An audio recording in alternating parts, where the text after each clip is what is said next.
Hello and welcome to our lesson on multiplying and dividing radicals. What we're going to be looking at today is, the two properties technically. One of them we have seen. We're just going to be using it in reverse.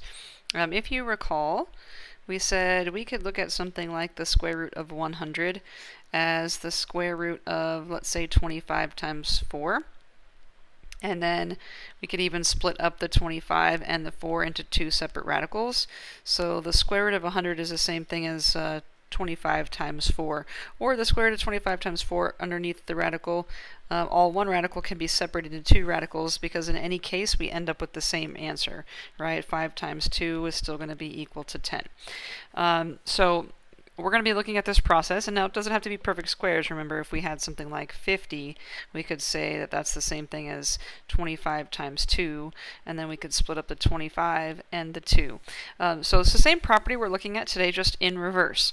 Instead of looking at two separate, or taking one radical and splitting into two, we're going to be given two separate radicals, and we want to actually put them together to make one radical for us to simplify. Okay? And the simplifying obviously could be undoing some of what we've done, but it's when we throw the variables in there, it makes the process a little bit simpler. Okay, let me show you. So as long as radicals have the same index, we can multiply them. In the same way that we can separate one radical into two, we can put two radicals together as one with the product. So our product property for multiplying radicals says if we have the nth root of a times the nth root of b, then it's the same thing as the nth root of a times b. So we're going to multiply to make one radical as long as we have those matching indices being the plural for index, and then we're going to simplify the one radical that remains. Okay? Now when multiplying with the variables, be a little more careful. We're technically applying our product rule. Just to review, if I multiplied something like 3x squared by 5x to the fourth, our product rule says, yeah, we're going to multiply those coefficients because it's a multiplied problem, so we'd have 15. And what we're doing with the exponents is we're adding. If I have 2x's there and 4 there, then I'm multiplying x by itself 6 times altogether. So that is our product rule. Multiply our coefficients, add our exponents. So the multiplication happens with the coefficients, and then we add exponents for like bases. Now, that won't come into play for this first example here. Radical 3 times radical 18. We're going to multiply to make this one radical, and 3 times 18 makes 54, and now we're going to simplify the one radical.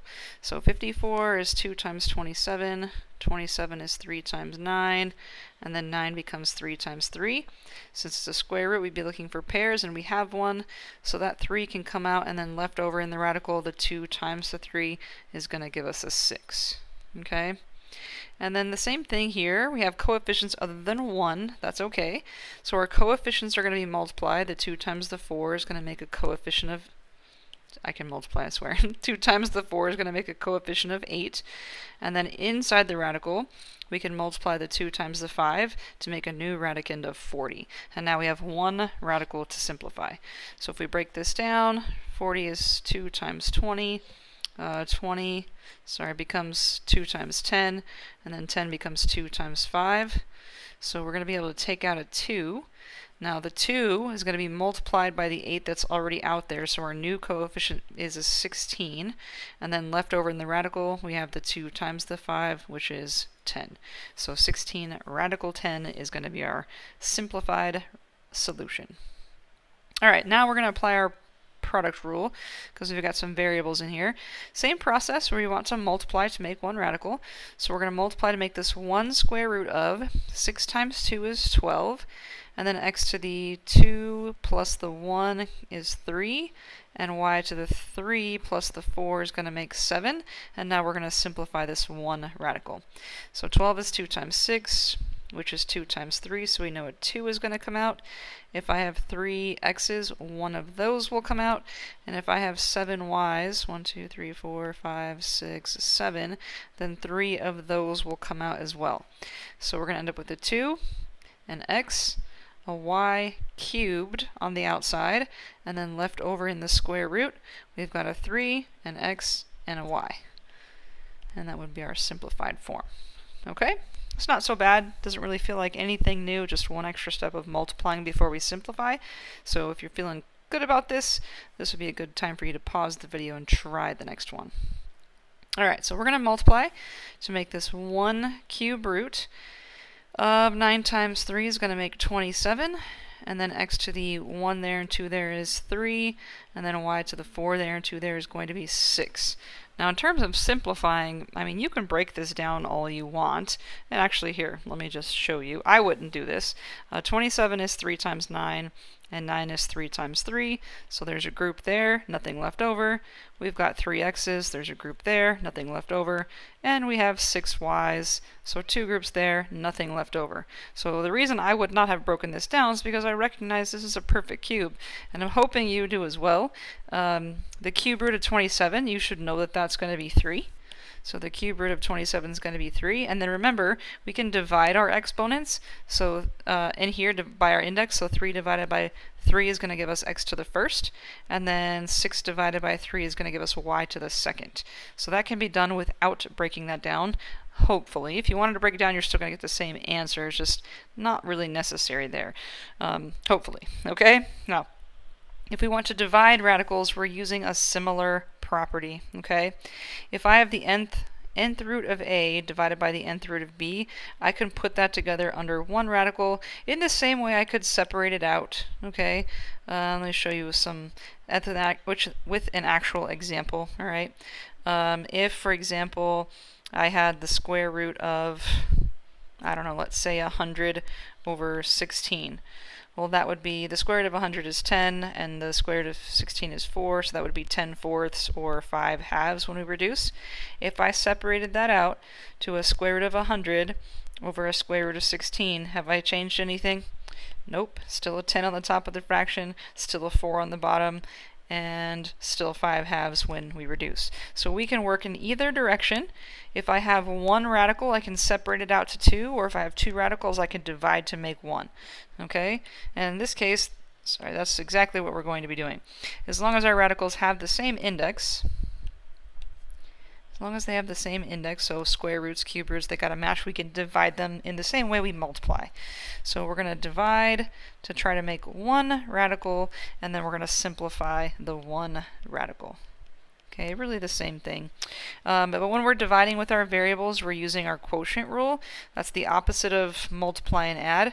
So the opposite of, again, if we had like a 5x squared and we multiplied by a 3x to the 4th, 3 times 5 is 15, 2 plus 4 makes 6. If it's division, it's exactly the opposite. Instead of multiply and add, it's going to be divide and subtract. So if I had like 10x to the 7th over 2x to the 4th, then 10 divided by 2, we divide those coefficients because it's a divide problem, is going to make 5, and then we're going to subtract these exponents, so x to the 3rd power. Okay, so that's our quotient rule. We're going to divide our coefficients and subtract our exponents for our like bases. Okay, so here, don't have to worry about any exponents. We're going to divide and, let me go this way. We're going to divide and subtract, so negative 18 divided by 2 is going to give me negative 9 for my coefficient, and that's going to be negative 9 square root of 72 divided by 3 is what, 24? And now we're going to, I said that way, but now I want to move this. I'm going to go here. And now we have one radical to simplify. So I'm going to break this down. That's 2 times 12. 12 is 2 times 6. And that's 2 times 3. So 2 is going to come out. Again, it's going to be multiplied by the negative 9 that's already out there. So our new coefficient becomes a negative 18. And left over in the radical is 2 times 3, which is 6. So all of that becomes negative 18 radical 6. And then when we don't have the variables, remember, we could use the calculator to verify our work. If I input any of these things into the calculator, it's going to give me a decimal, but I can verify that the decimal value here and the decimal value here are equivalent. Okay, so let me get my calculator going here. So let me just type this in, again, just to show you how you can verify. Negative 18 times the square root of 72 over 2 times the square root of 3 is about negative 44.1, and this better be the same, negative 18 times the square root of 6, and there it is. You can see the exact same decimal amount, so we've confirmed that those two expressions are actually equivalent. All right, let's try the next one. Cube roots, same thing. We're going to make this divide to make this 1 cube root of 48 divided by 2 is going to be 24 again. And then we're going to have x to the 5 minus 1 is 4. And then with the y's, be careful. This is 1 minus a negative 2. And that becomes a positive, so 1 plus 2 makes a y to the third. And now let's simplify this one radical. So we just broke down 24, but that's okay. We'll do it again. This time, though, it's a cube root, so we need a group of 3. And we've got 4 x's, so a group of 3 of those. And then we have 3 y's, so a group of 3 of those. So this is going to simplify to, on the outside, a 2, an x, and a y. And then inside the cube root, we still have a 3 and an x. Okay? Alright, so we got one left here. Again, if you're feeling good about this, then give it a try. Pause the video. If not, let's see. We're going to divide to make one radical. 120 divided by 2 is going to give us a 60. And then we're going to have x to the 1 minus 1 is 0. Those x's are just going to cancel out. Anything to the power of 0 is just 1. Or again, you could think about those x's reducing. So no x's to worry about. But in terms of y's, 5 minus 1 is going to be 4. So if I break down 60, that's 2 and 20, 20 is 2 and 10, 10 is 2 and 5. I'm going to be able to take out a 2. And if I have 4 y's, I'll be able to take 2 groups of those out as well. So this is going to become 2 and then y squared times the square root of, we have 10 left over. And there it is. And now that I'm thoroughly boxed these in so there's no confusing what goes to what. And there it is. Okay? So that's pretty straightforward multiplication and division. Oh, now I need to go back and box these in. Sorry. I didn't notice it. And then once I do one, it's like, whoop, I gotta box them all in. Okay, so that's pretty straightforward multiplication and division. Sometimes the division is not so straightforward, and that's what we're going to look at on the back here. What we have sometimes are problems like number 6 here, where that's technically a division problem. Radical 2 is supposed to be divided by radical 5, but clearly the division can't happen. Now I could go ahead and put these together under one radical and say it's the square root of 2/5, but that's not really helpful. What we want to do here is take care of one of the many rules in math that may seem a little pointless to you, but I can explain the point. Just give me a second here. We are not supposed to leave an irrational number like the square root of 5 in the bottom of a fraction. And that's because pre-calculator days, this is where it started. Now the reason does continue on and affects mathematics a little farther than we are right now. But where this started was pre-calculator days, okay? Let me just take you on a little history lesson. Back in the pre-calculator days, we have something like 1 over the square root of 3. And pre-calculator, that's a little bit hard for me to try to estimate in my head. So I know the square root of 3 is going to be like about 1.7, but 1 divided by 1.7, approximately how much is that? That's hard math for me to do in my head. Now if that radical was on the top of the fraction, like if I had a radical 3 over 3 like this, that's not so hard to try to estimate. So if I had radical 3 at 1.7 and I wanted to cut that into 3, I can tell just by looking at that, that's going to be about 0.5, 0.6-ish. So 0.5, 0.6 is just by eyeballing it. Now that might not be possible for you, that's okay, but pre-math days, it was decided that these types of radicals, the irrational ones, the ones we can't take exactly, they should not be in the bottom of a fraction because it's hard to grasp the amount, the value amount of that fraction. Whereas if they were in the top of the fraction, that's not really an issue, but on the bottom it's no good. So if we have this situation, I want to go, there you go, here, we have to be able to fix this. Even though this doesn't divide, I have to get rid of the irrational number from the bottom of the fraction. So how do we do it? what can I do to this fraction to manipulate it, to change it, so that the radical isn't in the bottom, but not change it, because I don't want to change the value of my fraction, if that makes sense. Okay, if I added to my fraction, the only thing I could add to it and not change its value is 0. So I don't know if adding 0 is going to be helpful. Subtracting 0, again, the only thing that I could do to subtract wouldn't change it, so I don't know if that's going to be helpful. Multiplying, however, what could I multiply this fraction by and not change its value? Well, I could multiply by 1 and not change its value, right? Now you're probably thinking to yourself, multiplying by 1, what good is that going to do? But 1 can take many forms. 1 doesn't have to be 1 over 1. 1 could be like a radical 5 over a radical 5, or it could be a 3x over a 3x. Anything divided by itself is 1. So we're going to multiply by a form of 1, because multiplying by 1 won't change the value of the fraction. And the form of 1 we're going to use is a form that will make a perfect root in the bottom of the fraction. So for example here, if I multiplied by radical 5 over radical 5, then on the bottom I get a perfect root, right? If I square the square root of 5, then I get the square root of 25, and that's a perfect root. It gives me a nice 5 in the bottom of the fraction. And that's the goal here, is to make a nice rational number in the bottom. And then whatever happens on the top happens on the top, okay? So on the top we have radical 2 times radical 5 in this case, which is radical 10. And since that doesn't simplify, that's our answer. So that's process is called rationalizing the denominator. This is a value I can wrap my head around. Now maybe not you, okay, but I know the square root of 10 is just a little over 3, like maybe 3.1, and if I divided that into divided it by 5, I'm going to get about 0.6. Okay, I can estimate that much more easily than I can estimate that.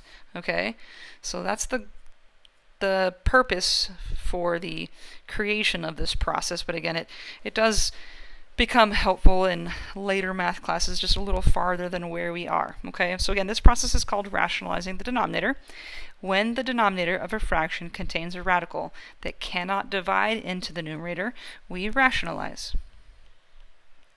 And the way we rationalize it, the way we make the irrational rational, is by multiplying our fraction by 1.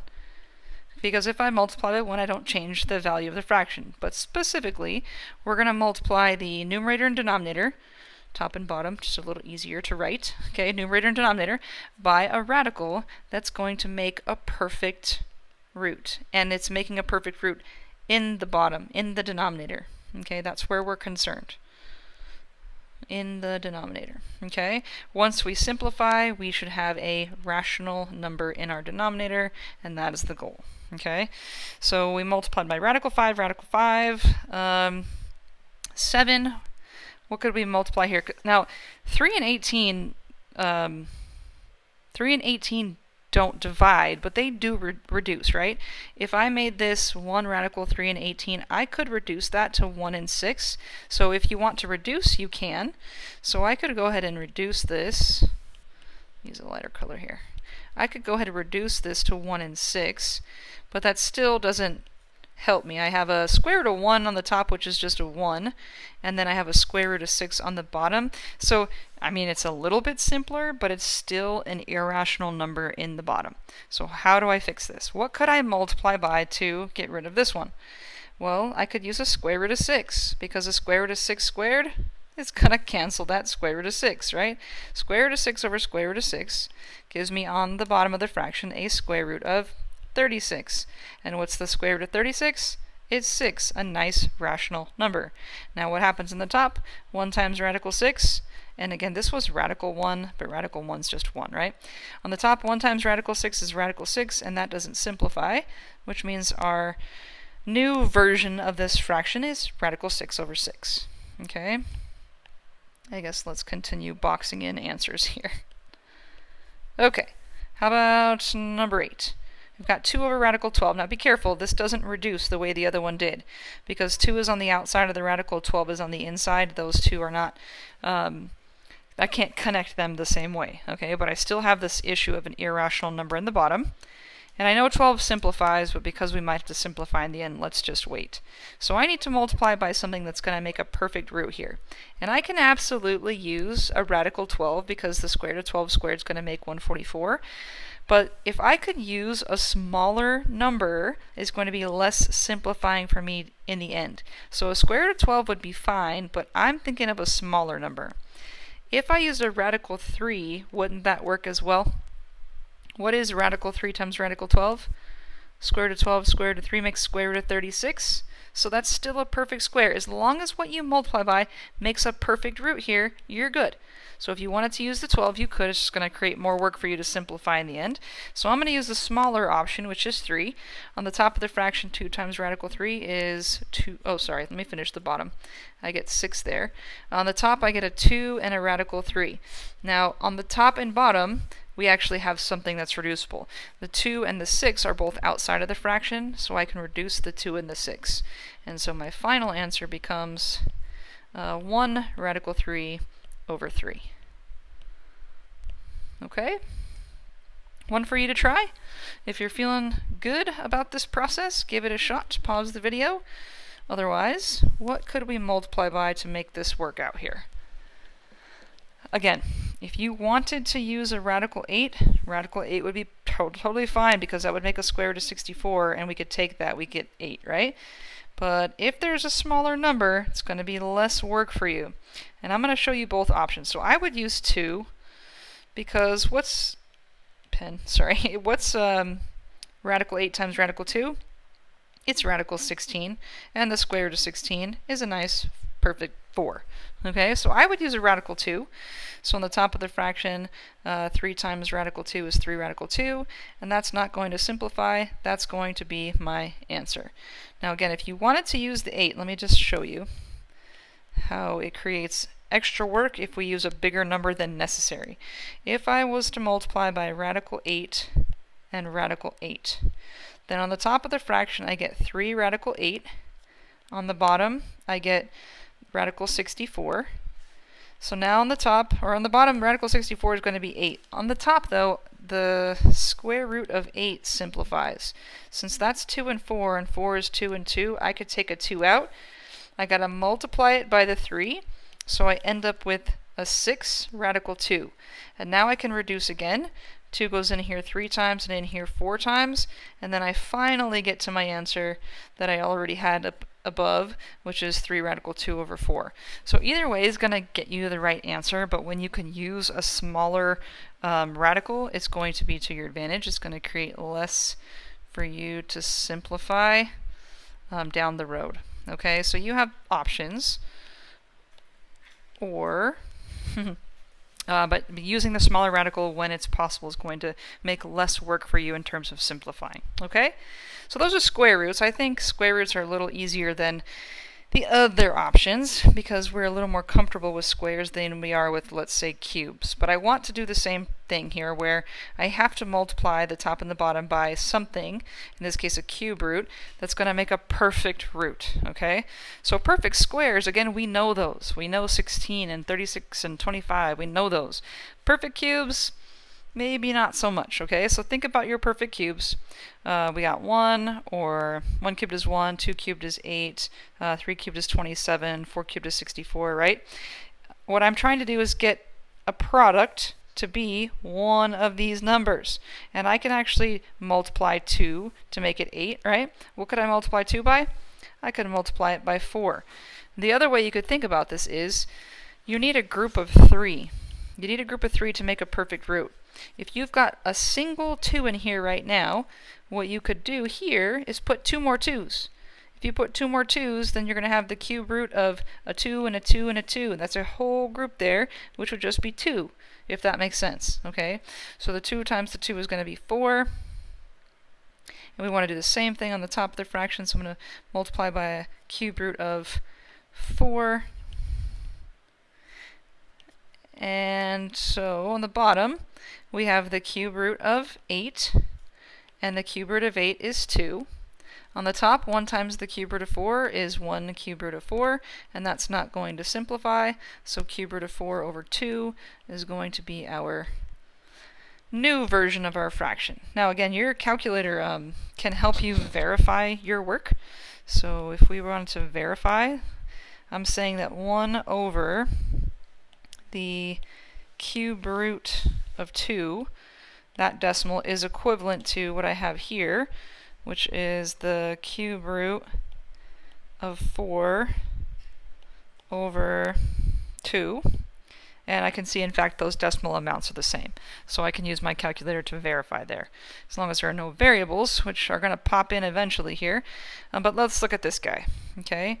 Again, I want to multiply by something that's going to make a perfect root here. So what can I multiply by? And again, think about what this is. 49 is 2 sevens. In a cube root, in order to be able to take out a group, how many do I need? I need 3. So if I've got 2 sevens, what am I missing? I'm missing another 7, right? So if I multiply by a third 7 here, I'm going to be good. So I'm going to multiply by a cube root of 7 and a cube root of 7. So on the bottom, I end up with the cube root of 7 times 7 times 7. It's 343, but what's the cube root of 343 going to be? It's going to be 7, okay? And then on the top, the cube root of 5 times 7 is 35. That's not going to simplify. So the cube root of 35 over 7 is going to be the new version of this fraction. It's going to be all rationalized. Okay? Maybe not the most fun thing you've done in a while. All right, let's throw a variable in case this wasn't fun enough for you yet. So we have here to multiply by a cube root. That's going to make this rational in our denominator. So I've got a 5 here. I need 2 more 5s to make a group of 3. Okay. I also have an x here, so I'm going to need 2 more x's to make a group of 3.